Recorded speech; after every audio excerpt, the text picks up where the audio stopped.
महत्वाकांक्षी योजना है। हमारा मानना है कि अस्पतालों की व्यवस्था के लिए जहां जहां भी सुव्यवस्थित अस्पताल का संचालन होता है वहां हॉस्पिटल मैनेजर जो कि रोजमर्रा की जो व्यवस्थाएं उसको देख सके, ये बहुत महत्वपूर्ण है। एम्स की यदि आप बात करेंगे तो वहां ऑल इंडिया प्रशासकीय सेवा का एक अधिकारी होता है जो हॉस्पिटल मैनेजमेंट।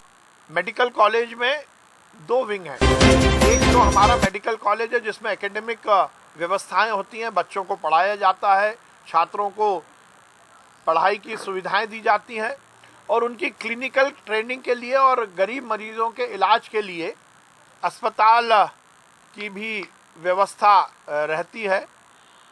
तो उस अस्पताल की व्यवस्था के लिए, केवल अस्पताल की व्यवस्था के लिए प्रशासकीय अधिकारी की नियुक्ति का एक प्रस्ताव है जिसमें कि वो अधिकारी केवल अस्पताल का प्रशासन देखेगा, मेडिकल कॉलेज की व्यवस्थाएं और चिकित्सीय व्यवस्थाएं केवल डॉक्टर ही देखेंगे।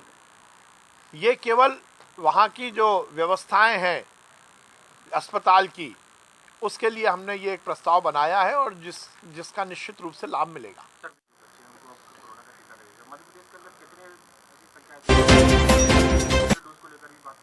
देखिए, हम सबके लिए ये बहुत प्रसन्नता की बात है कि इस देश के यशस्वी प्रधानमंत्री जी ने हर समय इस देश की जनता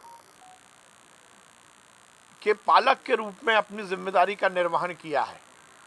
कोरोना की इस विशाल संकट में जिस प्रकार से नरेंद्र मोदी जी के नेतृत्व में केंद्र सरकार ने जनता की जान बचाने के लिए हर समय जो निर्णय लिए, उसी का परिणाम है कि आज देश की जनता कोरोना के खिलाफ जंग में बहुत व्यवस्थित ढंग से खड़ी हुई है।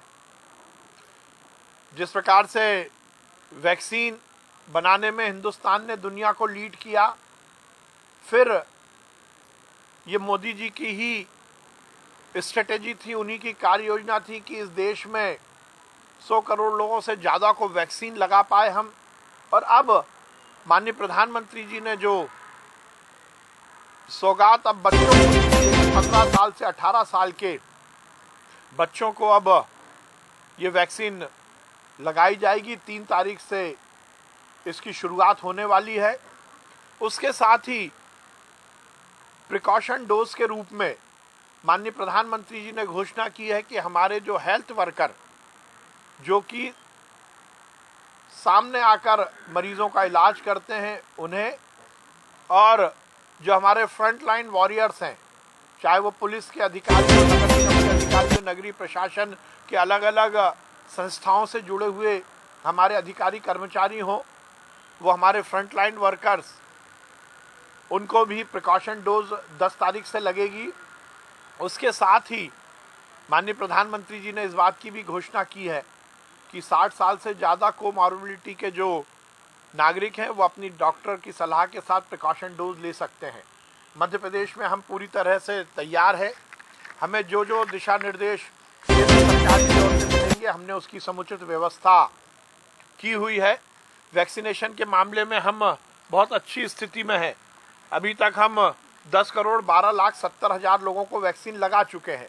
जो नए सेगमेंट की प्रधानमंत्री जी ने घोषणा की है उसकी भी हमने तैयारी कर ली है। हमारे अभी के कैलकुलेशन के हिसाब से लगभग 49,27,835 15 साल से 18 साल की आबादी के बच्चे हैं। 49,27,835 हम उसकी पूरी।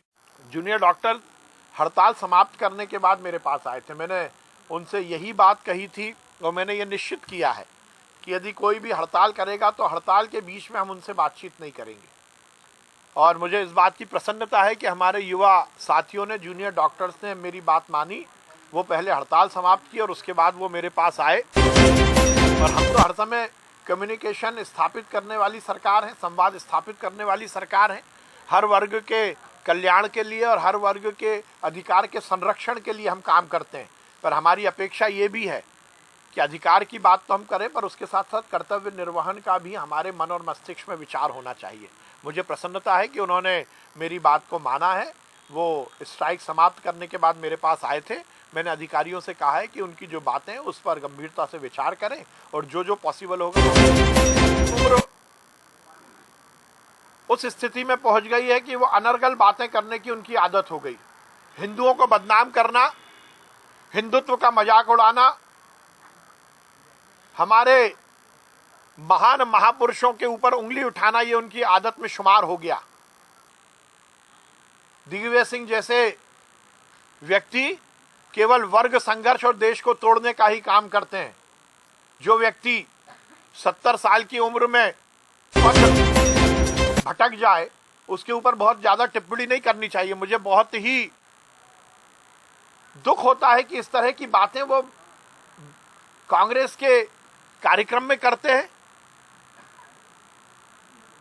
गाय, गौ माता और उनके बारे में इस तरह की टिप्पणी करना और अपनी दिल की भड़ास निकालने के लिए अनर्गल रूप में किसी के भी बातों का जिक्र करना, बिना किसी ऐतिहासिक सत्य से को प्रमाणित किए हुए जनता को गुमराह करना, ये दिग्विजय सिंह जी की आदत हो गई। और इसके पीछे केवल एक कारण है कि वो सुर्खियों में बने रहना चाहते हैं। उन्हें लगता है कि इस तरह की अनर्गल बातों की ही चर्चाएं होंगी। मुझे शर्म आती है। एक तरफ तो वो कहते हैं कि वो हिंदू हैं, दूसरी तरफ वो गौ माता का मजाक उड़ाते हैं। एक तरफ तो वो कहते हैं कि मैं हिंदू पंथ को मानता हूं, दूसरी तरफ देवी देवताओं का मजाक उड़ाते हैं। इस देश में देशद्रोहियों का साथ देने वाले दिग्विजय सिंह को निश्चित रूप से कांग्रेस को बर्खास्त कर देना चाहिए। कल हमने लगभग 60,000 कोरोना के टेस्ट किए थे और उसमें 41 पॉजिटिव आए हैं। हम देख रहे हैं कि रोज ही कोरोना के केसेस में कुछ इजाफा हो रहा है। इसलिए हमने सभी नागरिकों से ये अपील की है कि हम सब कोरोना प्रोटोकॉल का ध्यान रखें। बेवजह भीड़ इकट्ठी ना करें। माननीय मुख्यमंत्री जी ने नाइट कर्फ्यू लागू कर दिया है। मैंने भी निश्चित किया है कि इस बार जो 29 दिसंबर को मेरा जन्मदिन है वो मैं वर्चुअल मनाऊंगा, क्योंकि ये हम सब की जिम्मेदारी है कि भीड़ इकट्ठी ना होने दें हम। और इसलिए मैंने निश्चित किया है कि 29 दिसंबर का मेरा जन्मदिन की मैं बधाइयाँ वर्चुअल लूँगा। फिज़िकली मैं किसी से नहीं मिलूँगा उस दिन। अलग अलग प्लेटफॉर्म पर, चाहे फेसबुक हो, चाहे ट्विटर अकाउंट हो, या इंस्टाग्राम हो, या व्हाट्सएप या एसएमएस के माध्यम से मैं पूरे दिन ऑनलाइन रहूँगा। और मैं ये सुनिश्चित करूँगा कि मैं सभी को स्वयं जवाब दे सकूँ, क्योंकि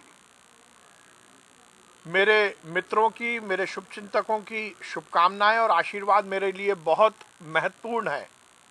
परंतु आज हम जिस प्रकार देख रहे हैं कि पूरी दुनिया में, पूरे देश के अलग अलग राज्यों में अब कोरोना पुनः बढ़ रहा है, ओमिक्रॉन का खतरा भी आ गया है। तो इसलिए ये बहुत ज़रूरी है कि हम सब अपनी सामाजिक जिम्मेदारी का निर्वहन करें। और इसलिए मैंने ये निश्चित किया है कि इस बार मैं अपना 29 दिसंबर का जन्मदिन वर्चुअल मनाऊंगा। मैं सभी से अपील करता हूं कि मुझे वर्चुअली शुभकामनाएं दें, आशीर्वाद दें। और मैं ये सुनिश्चित करूंगा कि अलग अलग समय पर मैं अपने हर सोशल मीडिया प्लेटफॉर्म पर स्वयं उपस्थित ऑनलाइन होकर मैं सभी की शुभकामनाओं का जवाब दे सकूं, उन्हें धन्यवाद दे सकूं।